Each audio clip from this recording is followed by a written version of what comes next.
Thanks, Jan. Well, thank you for having me here. After reading that intro, you might think like, gee, this guy can't hold a job. He's worked all these different places. And I guess I have, but one of the things that I wanted to do today is share my more recent experience in e-learning. When I was first hired at UMBC, actually, by Doug Kinjerski, sitting in the back, I was required to teach e-learning courses. So we'll talk a little bit about that in my experience. But essentially, how did I get involved in e-learning? Well, about 8 or 9 years ago, I was unemployed. I got laid off in another budget situation. And I received a flyer in the mail from the University of Phoenix. And they said, basically, we are looking for online instructors. And I thought about it, and I talked with a friend of mine at Towson University, who's actually a department chair there now. And he said, you know, I hear it's a really good training program for faculty. So I went through the program, and they modeled it like one of their courses. It was extremely rigorous. It was very challenging, and it modeled what their online courses do. Now, regardless of what you think of Phoenix, this particular training course for online faculty was excellent. And it was there I actually learned a lot of the things that I do today. So, I mean, my lesson learned from that is you can find little nuggets of wisdom and knowledge and tricks and tips from a lot of different varieties. You just have to be open-minded. Now, one of my students asked me once, what's your motivation? Why do you want to teach online? It can be really crazy. It's difficult. It takes a lot of time. Would you rather teach in person or would you rather teach online? And I thought about it and I said, you know, I enjoy the same advantages that you do as a student. And they said, well, what do you mean? And I said, well, I like the fact that, and we do mostly asynchronous, we do have some synchronous classes. I like the fact that I can go to the beach in the summer with my family and teach a summer course. I disappear for an hour or two a day, and I go to a place that has an internet connection, and I teach online. And if I taught that course in person, I couldn't do it. I couldn't go to the beach. So the advantages that students enjoy, I enjoy as well. Now, is it more work? Arguably, it is. To me, one of the things that motivates me is I like learning new things. With e-learning, there's always new things coming out. So, it's not for everybody. It's not for every faculty member. It's not for every student. And you have to make your own decisions. But that's why I teach online. That's one of my motivations. So what we're going to do is we're going to go over some of my lessons learned and my assumptions when I first started teaching online. And I didn't have anybody that basically took me by the hand and said, hey, here's what you need to think about. You're going to teach this online course for the first time. Here's what you need to know. It was pretty much, here's your syllabus. We use Blackboard. There's a course shell in Blackboard from whoever taught your course the last time, and have a great semester. And that was it, okay? Thank goodness I took the University of Phoenix faculty training, which proved to be invaluable, actually. It was excellent. So we're going to go over some little scenarios that relate to some things that I encountered and what I assumed and what I did wrong and lessons learned from that. So the backdrop really is we'll start out with adult learning, okay? So students, as you know, are a little bit different today than maybe 30 years ago, even 20 years ago, okay? We're more diverse. There's a lot more women in higher education today than ever before. Technology is being used a lot. The access that we're providing to students is greater than ever before. So you have to take that into account, as I know you do in your courses. But the real backdrop of adult learning and framing the issue for me is the students that I teach are pretty much all adults. Now, I know you teach a lot of adult students, but I'm guessing a lot of you have a bigger range, like maybe people 18 to, I don't know, 58, 68, could be more. 72, okay, there's the prize winner.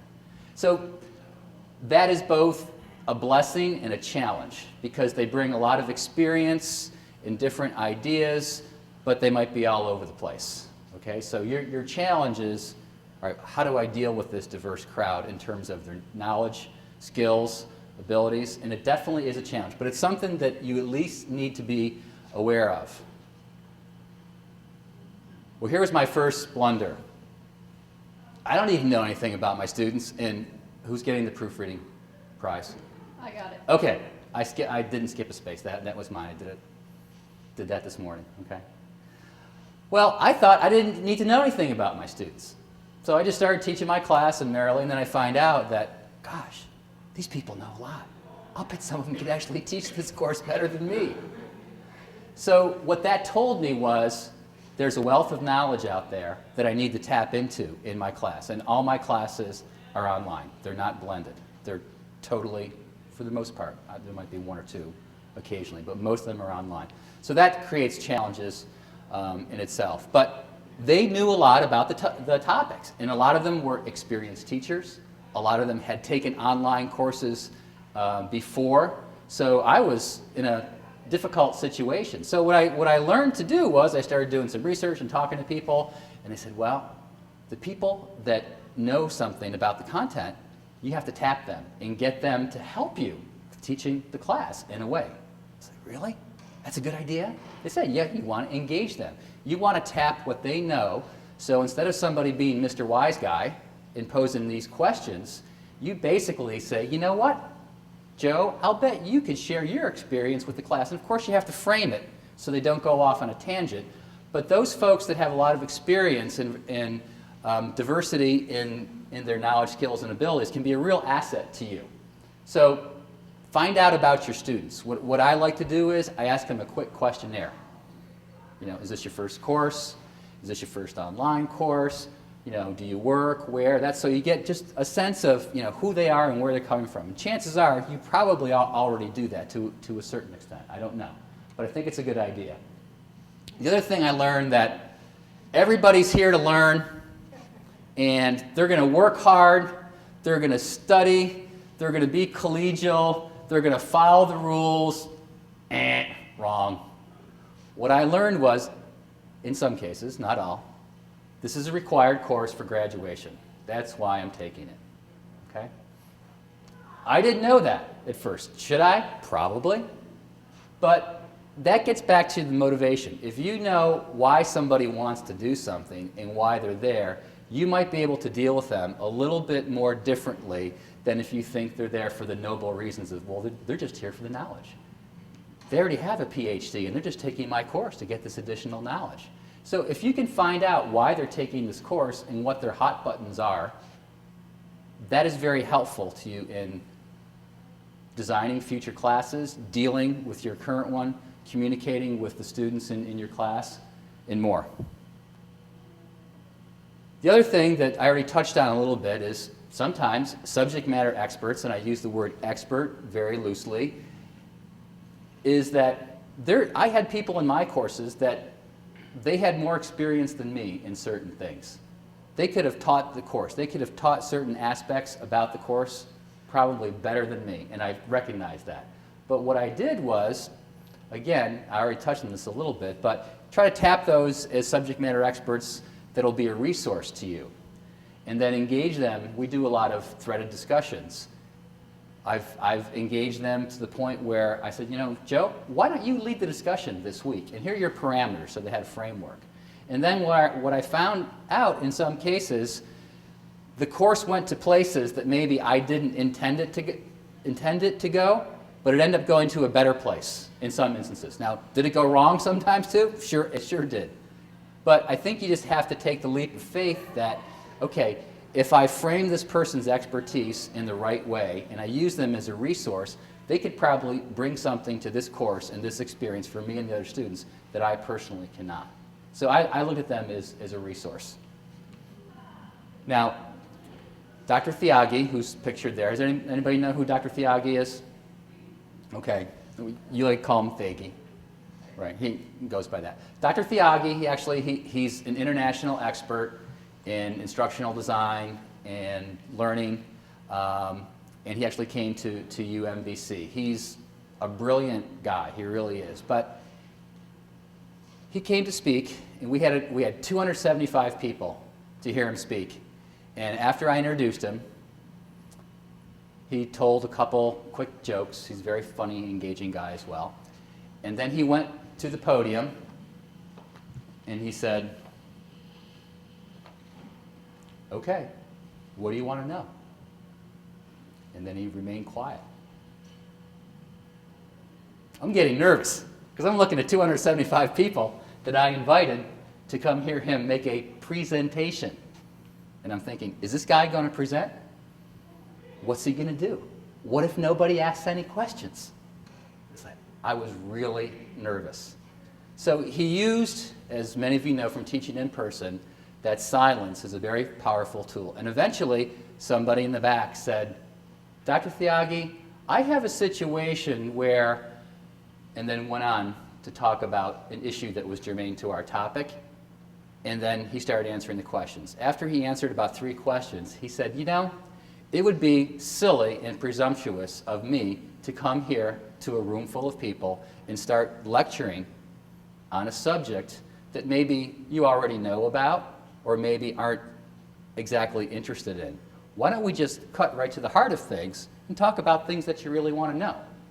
Now, could I do that? No. Can everybody do that? No. But his point is, they're adult learners. They come with experience, knowledge, skills, and abilities. They want to know how to apply what they're learning, or how do I use this? How does this make sense to me? So instead of him lecturing on something that was irrelevant for a number of them, he cut right to the chase and said, "Well, what do you want to know?" And it worked. Now, I'm not sure I could do that. In fact, I don't think I can. But he has a lot of experience on me. Very, very, very sharp guy. Now, I had some online communication assumptions that, I made some mistakes and I learned from them. So I want to share some of the things that I thought that this is how things work. And, I was wrong about a lot of them. So one of the things I really learned was you have to think about what can go wrong in terms of communication and then plan contingencies. Okay? Didn't understand the assignment. Didn't get that email. Don't have access to the course, et cetera, et cetera. Every semester there's a new situation that I'll write down and say, "Oh, that's a new one. Didn't have that situation before. Let me figure out how to deal with that." So you need to plan. This happens in in-person courses too, but it's particularly important in online courses. I thought students would read the syllabus. Wrong. What I have found is that your syllabus is a very important tool to you, and we'll talk about that a little bit later. And as you know, the syllabus is the legal document of the university. It is the contract between you and the student. So what you say you're going to do in the syllabus, you're supposed to do. And when a student registers for the course, they accept the terms and conditions of that course. Okay? As some of you probably know, if there's ever an issue, they don't necessarily go to the course website, they go to the syllabus. So make sure that everything you have in your syllabus, you can hang your hat on as saying to your department chair, to your dean, to an administrator, here were the requirements, here were the due dates, here were the issues concerning, incomplete grades, what the policy is, et cetera, et cetera. And you need to keep pointing students back to those. And I'll show you how I do it. Well, because I was teaching online, okay, I was like, well, it's an online course. What could go wrong? I don't need to look at the course every day. Wrong. What I found is that and my courses are relatively small, okay? They're graduate courses, so they're capped at 20, and a lot of times they're smaller than that, okay? So I'm fortunate. I get to teach people that are in a relatively small group. I know many of you have large classes, and I think that's challenging. But what I found is that the expectation when you teach online in some students' mind is, hey, you're available 24/7.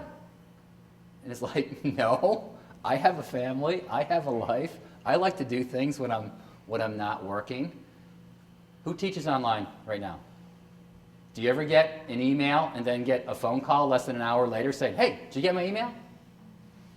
There you go. So what I learned by that is, even if you go into your online component of your class, even for a short period every day, even 20 minutes. It's better than not going in for that 20 minutes because things pile up. And what I found is important is that you have a policy or a guideline in your syllabus that says, here's how I communicate. I return phone calls and emails within 24. Then that way, if there's ever an issue, you can point back to your policy and say, all right, you sent me an email 37 minutes ago. I haven't responded yet, okay? Because I tell you, I respond within 24 to 48 hours. Because we know with student complaints, sometimes it gets up to the dean level, and they're saying, well, you know, I tried to communicate with Dr. Williams, and he's not returning my emails. It's like, okay, I didn't return the email after 37 minutes, but I did within the policy that I stated. It's important to have that information in your syllabus in terms of how you communicate with people and what their it's a lot about managing expectations of your students in class. So what I learned is I need to go in online every day and check what's going on. Now, I always thought that, hey, it's an online course. We can communicate through email. That's the best way.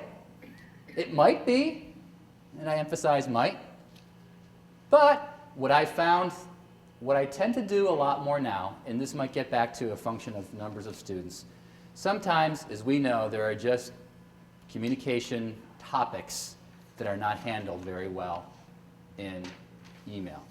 So a lot of times what I'll do is I'll respond to the email and I'll say, send me a telephone number and a time, a couple of times where I can reach you, and let's talk on the phone. And I found that 9.5 times out of 10, I can get more accomplished doing that than I can with email. Now, I don't do that all the time, but sometimes, as you know, if you go back and forth with students and you could just tell that it's not working towards a conclusion here, there's no end in sight, I just say, let's talk on the phone. And that is a technology. Telephone's a great device. Technology that pretty much everybody has. They know how to use it. No training's required. It usually works. So, you know, how better for e-learning? The thing that I like to do that I borrowed from somebody at Towson University is a little thing that I call 3 before me. And what I mean by that is when I get questions, I used to always respond to questions like, when is the second assignment due, which is in the course site, in the syllabus? I used to answer that question. Well, now what I do is I say, you need to look. It's in the syllabus. So I tell them, you need to do 3 things for me. You look in the course site, in our case, Blackboard. You look in the syllabus, or you ask one of your student colleagues. If you can't find an answer, then I'd be happy. But don't ask me things that are clearly in the syllabus. So what I do is I keep pointing them back in the same direction. I don't answer their question. I don't say assignment 2 is due December 15th. I'll say it's in the syllabus. You need to check. And I just keep pushing them back there. Eventually, I emphasize most of them get that. Everybody does not. Okay, but that's what, so 3 before me. Check the course site, check the syllabus, check with your fellow classmates. Because when they do that, that sometimes can reinforce your learning environment where it's more of a collaborative thing, and then hopefully they start to support each other and help each other. And you'll find that there are some students in online courses and in-person courses as well that they just love to help other students. They're just like a helping sort of person, and they want to be of service. So utilize those people. If they can answer some factual questions, not interpretations of policy, for example, but factual questions, take advantage of those folks. Now, what I do in my courses, imagine if you're taking an online course for the first time, and you go to the course site, and you see all this stuff. I'm sure that's working. So in my course, what I do is I tell them in an email I said, the first red tab you'll see, it says start here. So when you first go to the course, that's your focal point. You should go right there. And it tells them the first things they need to do. Read the syllabus, post a hello message, write a brief bio, et cetera, et cetera. So right away, I try to diffuse that, oh, this course site is overwhelming. There's so much stuff. I've never seen this before. I give them a focal point to go to because we forget. We've taught online. we think everybody understands this. Well, they don't. So you have to bring yourself back to the point where you didn't understand it. And believe me, I was there when I didn't understand it. The other thing that I do is the very first thing they see when they come in the discussion board, there's a feature in mine called Ask Greg. And basically, that is like raising your hand in class. Okay, there's other ways of doing it. This works for me. I say, if you have a question about the course, the schedule, anything, this is where you ask it. So the first thing I do when I log into my course, I look at that right there. And that, again, if people are utilizing it, it funnels all the questions and concerns to one place so something doesn't get lost. Because things do get lost from time to time. We know that. I'm not up to date on WebCT, but in Blackboard, there's a feature called subscription. When somebody posts something to a particular forum, 1, 2, 3, 4, the instructor in Blackboard can receive an email saying somebody's posted something there. So if you're not looking in Blackboard anyway, you have that feature that lets you know that, okay, somebody's asking a question or somebody's doing something, I need to look. Now, you might be getting a lot of those depending on how many people you have in your course, but at least it's a way to manage that to a certain extent. Well, I want to talk a little bit about design, and I know that as an institution you're embracing the quality manners. It's a great tool, and I would highly encourage that you take advantage of that. I've been through the quality manners training, and I've evaluated courses using quality manners. It's a great tool. It's based in sound research, and I think it works. Now, as you might know, it talks about the design of the course. It doesn't talk about the delivery. Okay, so I would take that and use that if you want to look at your course and say, how does my course stack up? I would use that as one of your starting points, just to go through and use it as a checklist, because there's some very simple things in there that that I didn't know when I went first through it. It's like, oh, I can do that. That's easy enough, but I didn't know you should do that. So I would encourage you to use the Quality Matters rubric. So a well-designed course. Anybody have a good idea on what are some characteristics of a well-designed course? Yes? There's some consistency from like unit to unit. Okay. They're not relearning how things are laid out. There's not an overabundance of links to who knows where. And then all of the links work. That's good. Those are excellent ideas. I used to think in my courses that more was better. And what I found was I ended up confusing myself. I put so much stuff in there. I'm back to more of a more minimal approach now. Any other thoughts on what we have in a well-designed course? Consistent and measurable course objectives. Measurable course objectives, regardless of whether you're in person or online or blended. Same is true. That's a great one. Yes? I'm a real fan of rubrics for the assessment component of it. Rubrics, I'll have to admit, 10, 12 years ago, I wasn't sure what a rubric was. I kind of heard about them, and I didn't really use them.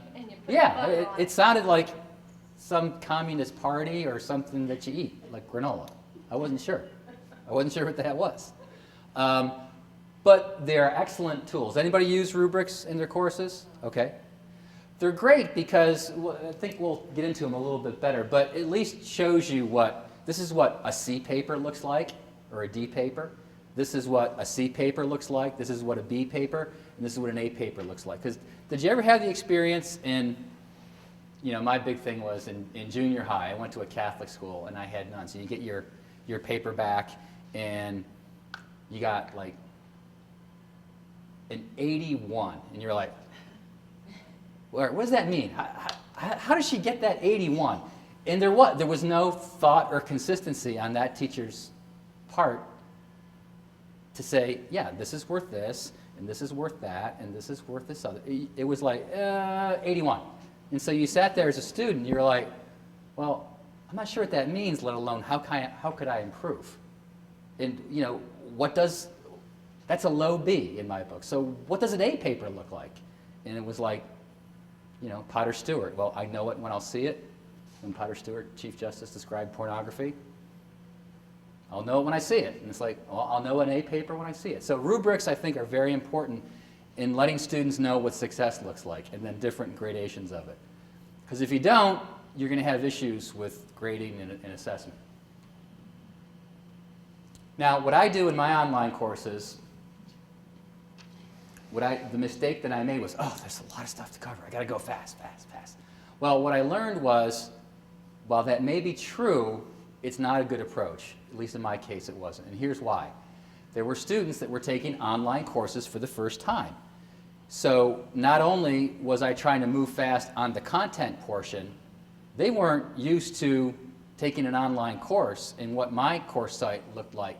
So that was almost like a double whammy, where I'm overwhelmed by this site, and then this content is like doubly confusing to me. So what I try to do in a 15-week semester is the first 2, maybe 3 weeks, if you can get away with it, start out slow and taking baby steps, getting them used to the look and feel of what your course site looks like and how to navigate it. And if they make any mistakes, it's not going to be, all right, you get a 0 on your final exam. It's like, oh, okay, I just clicked on the wrong thing. So what you really need to do is think about having activities like a scavenger hunt or something where they can explore the course site and get to learn it and know it before you get into really challenging content that you present in your course and cover in your course.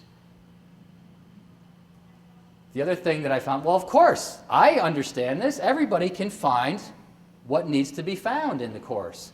And as I mentioned a little bit earlier, I used to include all these links that would backlink to different places. And I'm not sure in WebCT, but in Blackboard, when you copy that course forward, all those links are broken. So you have to recreate those every semester. It's a real pain. But what I learned was, why am I doing this? I'm confusing students by adding all these additional places to visit and go.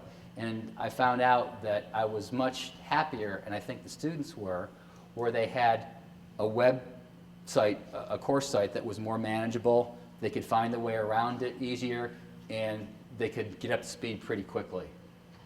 If it was a course site that they would, like a community of practice, for example, a professional community of practice, and they were going to use that same site from now through the end of their career, that would be a different scenario. But in this case was, all right, it's a 15-week semester.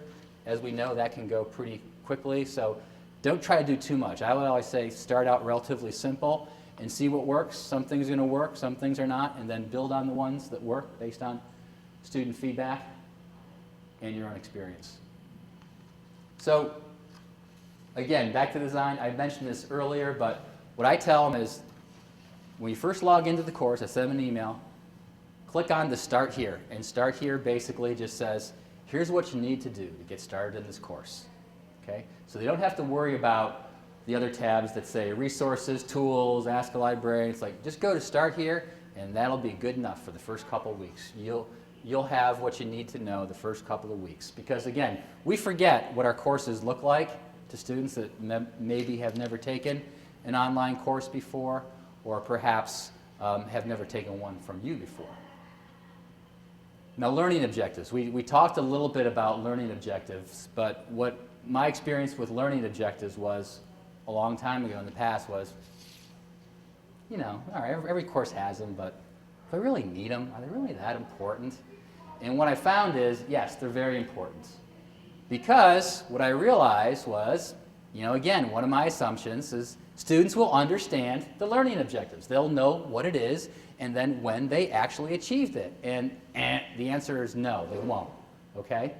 That could be maybe a student in your class. I don't know. But, I've had students like that where they don't understand something in the course. They don't understand, well, how will I know when I achieve this objective? Or how do I really get an A?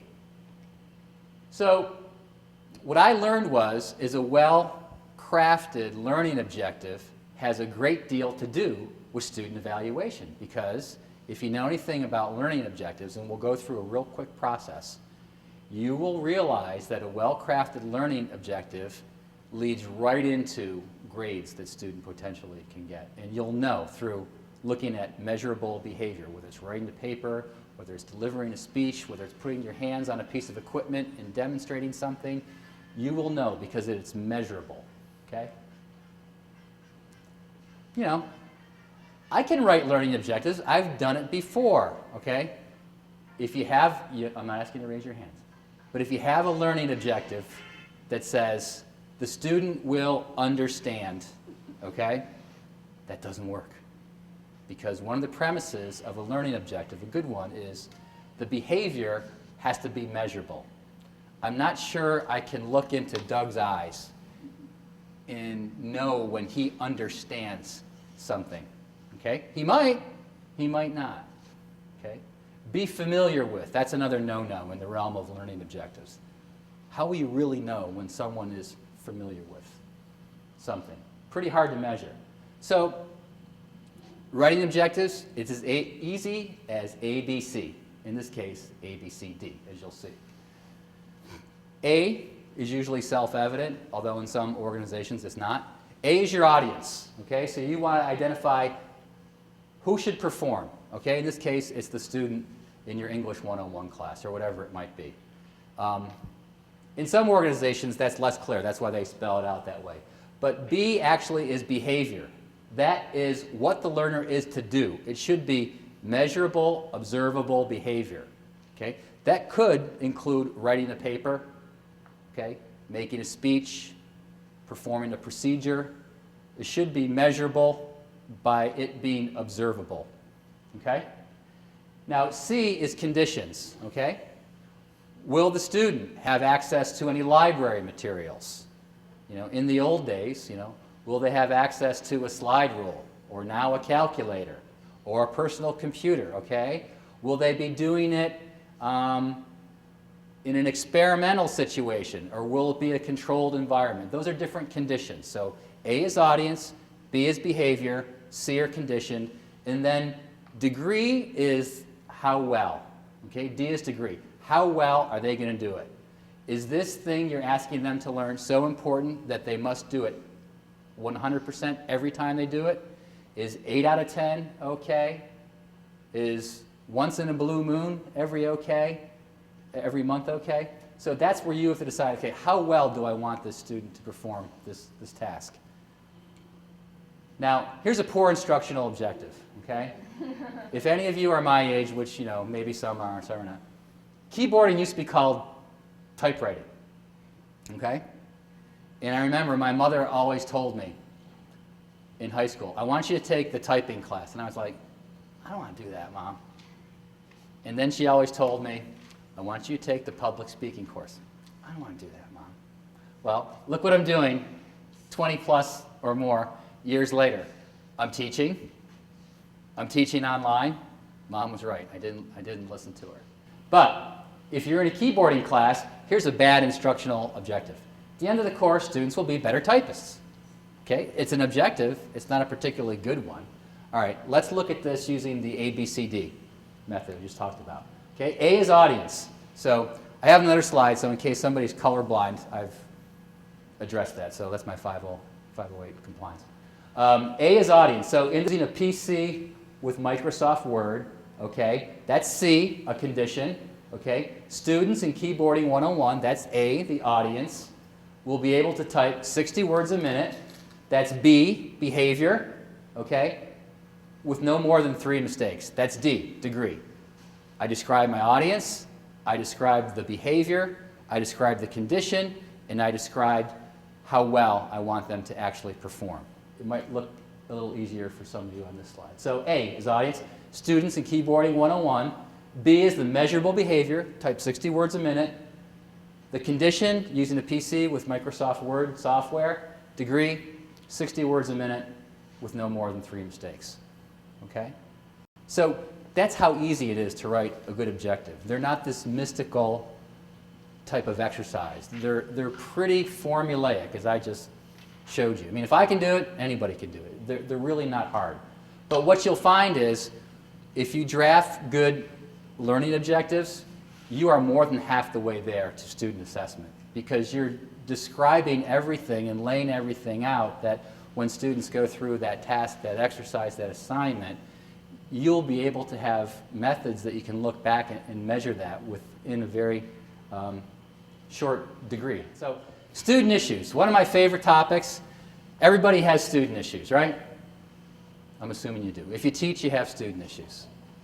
So one of the things you need to do, and I've alluded to it a little bit, is you have to think about what can go wrong and then plan for it. Much like with students, they have to plan for it. One of the things that I talk about in my courses is plan on technology failing. Okay? Technology will fail you at least once this semester, at least. Okay? So you must have access to another computer besides the one that's your primary computer. And what that does is, if they say, I tried to post my paper at the deadline at 11:59 at Wednesday night, and the hard drive on my computer died. And it's like, well, I feel bad about that, but you're supposed to have access to another computer. Not my fault. Sorry. Okay? I tell them, count on technology failing. Whether it's connectivity, whether it's the school learning management system, whether it's their own computer, they must have access to another computer. And that's a term and condition of the class. That's in the syllabus. So if somebody says, oh, I didn't know that, I say, well, it's in the syllabus. You registered for the course. That was the offer of the contract. You accepted it when you registered. Now we have a binding agreement. That has held up in court. Not with me personally, but that has held up in court, where the syllabus is a contract. So what you say and do in the syllabus is a legal document. Now, what I've learned, including with faculty too, is that every student, nor every faculty member, they cannot handle, nor should they, online courses. We get back to the issue of they're in it for the right reasons. Some students, as we know, I have some students that take online courses because, well, I don't have to show up. You still have to do the work. I'll remind you, there's work to be done. So they equate activity, showing up, with actual progress or achievement. So showing up might be a low-level achievement, but actually doing something is a higher-level achievement. So what I try to do, again, with the syllabus is I send it to people ahead of time. And I'll tell them, you know, if there's something in here that you think you're not going to be able to do, you might need to take the in-person version of this course, because this is the way this course is going to be run. And the more you can kind of, I don't want to say weed people out, but let students know how the course is going to be run, and particularly if they have alternatives, I think that's a helpful thing. I talked about this kind of a little bit, but what I tell students is, you know, there will be problems with Blackboard, with WebCT, with Illuminate, you know, whatever you're using, there's going to be a problem with it. And what I tell them is, save all your things as a Word document, okay? Don't write it in Blackboard and then try to post, and then you realize you just lost 2.5 hours of something you were trying to write. Create it in a Word document, save it, and then you have it on your computer, then post it in Blackboard or whatever your learning management system is. Do not try to post the very last minute, because again, technology will have problems. I used to think, well, you know, I don't care about students' problems with their computers. They're adults. They need to have, you know, issues. And that's where I created you have to have access to more than one computer, whether it's a public computer in a lab or a library, or if they have a home computer in addition to a computer at work, they have to have access to a second computer. They don't have to have it 24 hours a day, but in the case of them needing to, you know, post something that's an assignment that's due, they can have that. And again, I put that in the syllabus. So a student's computer problems could potentially become your problem, and you just need to be aware of that, because there's, you know, as we know, a whole variety of digital stories that relate to my dog ate the homework, but they're of the digital, you know. I think I tracked one student who's like, gee, she's been in this program 4 years, and her hard drive has failed like 3.5 times. What a coincidence. That happens. All right, we talked about, you know, what happens when students, you know, don't complete. In my situation, what I learned was people stopped appearing in class. I wouldn't hear from them online. I wouldn't see any postings. My experience has been when students disappear in an online course, most of the time it's not a good thing. Something has happened in their lives, whether they've had an illness, there's a family issue, they've lost their job, they're taking care of aging parents. They get overwhelmed and they just I can't deal with this course, and they just. So what I found is that when that happens, it's normally not something that is a good situation. It's not like, all right, I'm going to catch up later, which in my courses you really can't do because it's weekly discussions. So we have a tool, I'm not sure what you have in WebCT, but Blackboard has a tool that lets you check to see when they last logged in, what parts. I'm assuming WebCT has something like that. I use that a fair amount because when somebody kind of, gee, I haven't heard from Sally, where is she? And then what I do is I usually take the high road. I send them an email to document it. And I'll say, Sally, I'm a little concerned. I haven't seen you post anything in class. Is everything okay? And I would say 9 times out of 10, the response that I get is, oh gosh, you wouldn't believe it. My uncle just died and I had to babysit his kid. It's usually a very believable situation, something that happened, and what they tell me is, which is true, it's like, I didn't even think about, I had so many things to take care of, my family and my job, I just totally lost track about school. So what I do is I send them a little email and I'll document it and I'll say, is everything okay? I noticed you haven't been around and you haven't been posting your assignments, et cetera, et cetera. So when they disappear, at least from my perspective, it's probably not a good thing. Something's probably happened, or they're just overwhelmed and they don't, it's too hard for them for whatever reason, and then their way of dealing with it is just to not deal with it and take off. I talked about this a little bit, about having policies in your syllabus, but this could be a whole laundry list if I wanted it to be. But some of the big ones are about grading, attendance, what constitutes attendance in an online course, what constitutes participation, because they can be 2 different things if you want them to be. They could be separate things. The penalties for late assignments, and I think a big one for me is your policy, and I'm not sure what latitude you have individually as faculty members, but whatever your incomplete policy is. What I found that is very important, because if you don't spell that out, that's getting back to that slide we talked about, Plan A and Plan B. You really need to think that out, because if you don't spell that out, what your policy is about an incomplete grade, then again, you're going to be caught on that, and then someone's going to challenge you, and if it's not specific, you're going to lose. What I do, what works for me, and what may not work for you, and of course, I've learned over the years, my incomplete policy basically says something like, to get an incomplete in this course, you have to be doing the work up until this point, and then something happens, like one of your kids is taken to the hospital or something catastrophic, and then you let me know, and then we'll work something out. But I've learned from this, have some students that'll say they haven't done very much in the course, and then they'll contact me when they realize that something's due, and they'll say, well, I need an incomplete. It's like, sorry, can't have one. Look at the policy. Are you up to speed with your assignments that are due to date, et cetera, et cetera? So it is about managing expectations, but if you're not clear about what your policies are, I mean, even with late, when you say, if it's 3 days late, the classic question is, well, do you mean 3 calendar days or 3 business days? Oh, you said at 11:59. Is that Eastern Standard Time, or is that mean Greenwich time, or whatever it might be? So you need to get specific. E-learning is not going to go away. It's only going to get bigger. I don't see any evidence that it's going to stay the same or get smaller. It's not necessarily better or worse than in person. It's different. Like me, enjoy the advantages.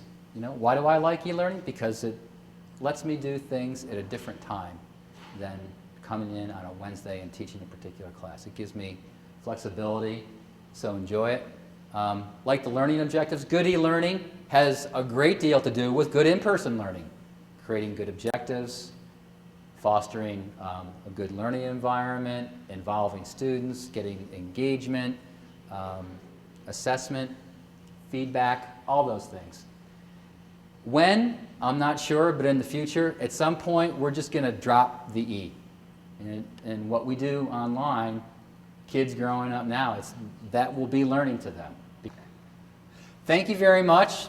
I appreciate you coming and listening. Thank you.